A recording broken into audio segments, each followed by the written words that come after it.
So I want to start off by apologizing for the lateness of this. This video is about week 3 of Beyond the Gates. I am very aware that week 4 is done.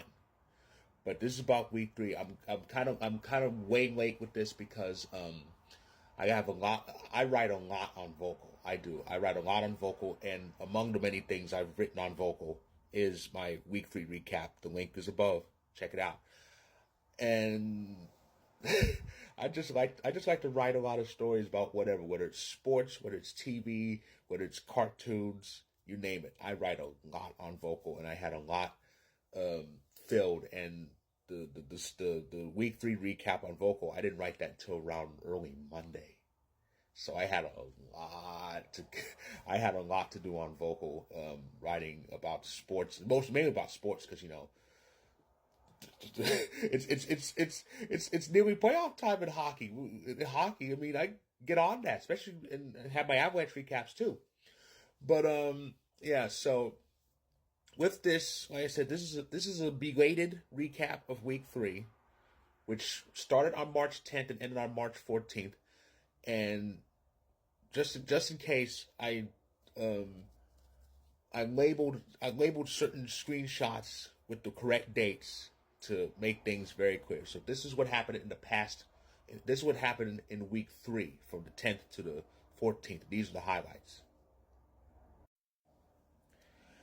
Yeah, so clearly March 10th's highlight was Leslie and Ted face to face for the first time on this show. So what? So it's pretty much was pretty much officially established here. They did the deed. They did the horizontal curly shuffle. And yes, I'm a Stooge fan. That's why I mentioned curly shuffle. But yeah, they did it, and Eve was the result. And now Leslie's basically telling Ted she's gonna keep messing with him. Oh, good. Like I said again, the names, the alias she knew, Sherry Carter. That sounds similar to another name in soaps that's very dangerous, and she's kind of becoming like that certain name too.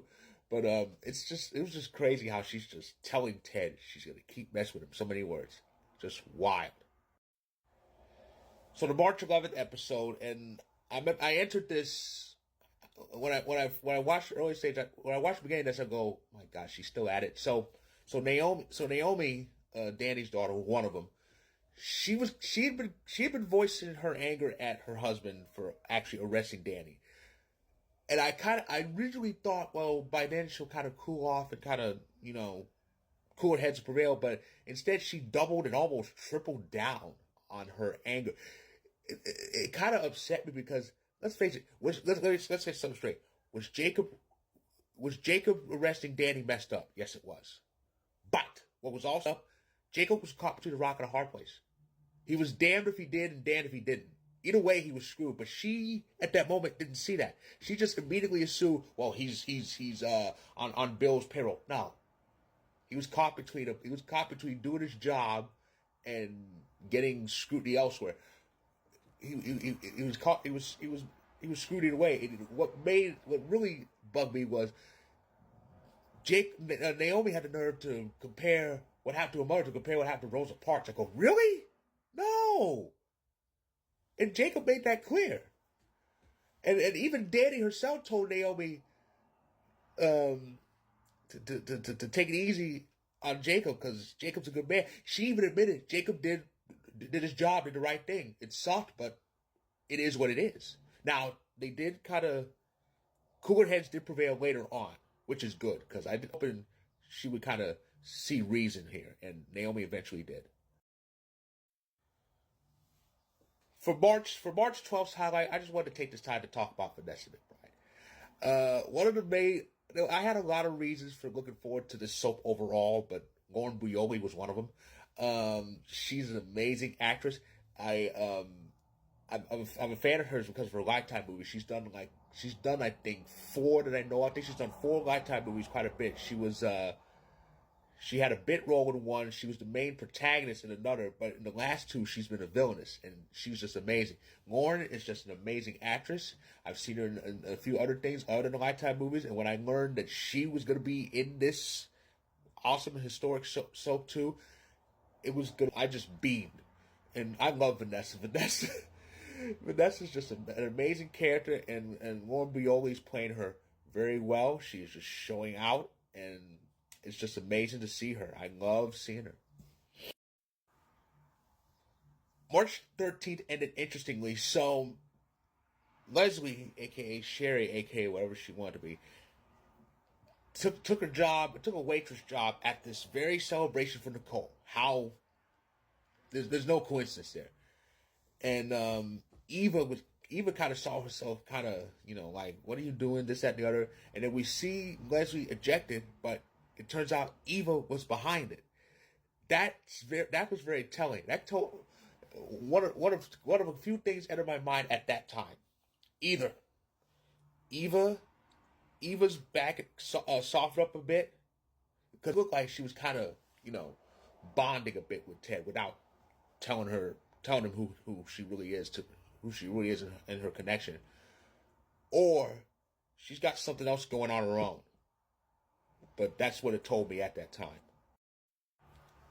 And of course, week 3 ended on March 14th, Pi Day. I just have to say that.